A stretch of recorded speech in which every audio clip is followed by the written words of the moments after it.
Assalamualaikum warahmatullahi wabarakatuh. Ketemu lagi bersama Ibu Rini. Untuk pertemuan kedua kali ini masih dalam pembelajaran jarak jauh. Semoga kita diberi kesehatan dan keselamatan.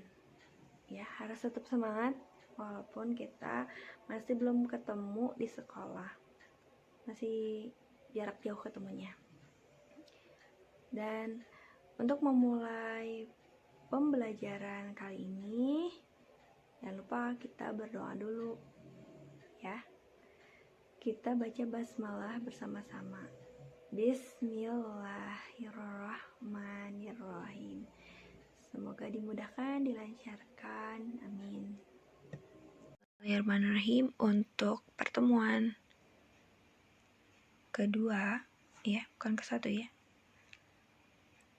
Yang kedua ini adalah akan bahas pengertian apa sih objek, kelas, dan metode. Karena dalam konsep pemodelan berorientasi objek, berarti kita mengasumsikan bahwa suatu perangkat lunak terdiri atas berbagai objek yang mempunyai suatu karakteristik dan metode yang saling berkaitan. Jika kita lihat pekan kemarin atau pertemuan ke-1 kemarin, kita sudah membahas kelas itu apa, objek yang contohnya mobil tadi, kelasnya, objeknya mobil. Nah, kemudian karakteristiknya atau ciri-cirinya, kemarin mobil apa aja sih? Ada bannya, warnanya apa, modelnya apa, seperti itu ya. Kita lihat objek dulu. Objek merupakan benda, hal, dan sebagainya yang dijadikan sasaran untuk diteliti, diperhatikan, dan sebagainya. Sebuah objek memiliki karakteristik yaitu state dan behavior.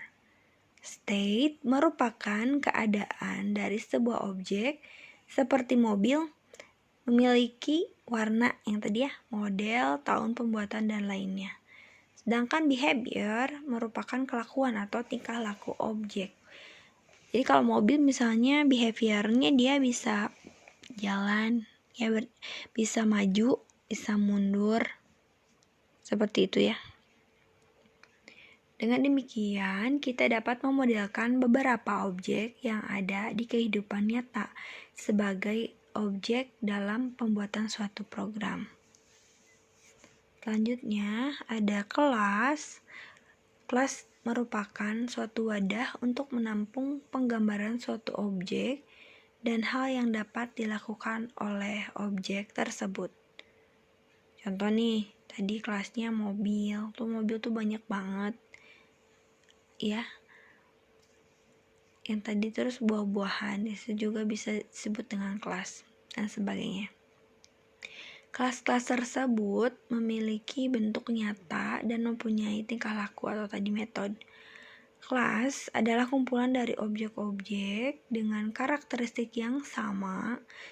Nah, sebuah kelas akan punya sifat atau atributnya, kelakuan atau metode, behaviornya, hubungan yaitu relationship, dan arti.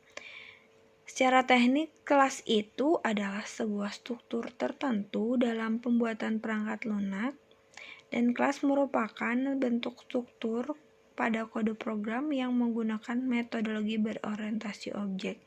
Nantinya di dalam sebuah program kelas itu koneksi ke database.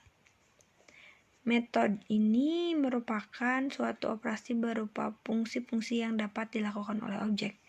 Nah, metode di sini digunakan untuk memecah program menjadi bagian-bagian kecil sehingga dapat digunakan secara langsung. Contoh paling simpel sih, kalau misalkan kita punya form, misalnya ada form di purpose, ada buku misalnya. Nah, buku itu sebagai objeknya. Nah, setelah itu buku bisa diapain aja di tabel buku itu. Misalnya tabel buku bisa ditambah nih, berarti ada tambah buku. Kalau mau bukunya usang, misalnya sudah rusak, maka bisa dihapus bukunya. Kemudian jika ada pengisian yang kurang tepat, bisa diedit. Ya, seperti itu. Metode didefinisikan di dalam kelas dan dipanggil melalui objek. Jadi untuk hari ini materinya kesimpulannya ada objek, kelas, dan metode. Itu aja dulu kita pahami di pemodelan berorientasi objek ini. Semoga ada manfaatnya. Wabillahi taufiq wal hidayah. Wassalamualaikum warahmatullahi wabarakatuh.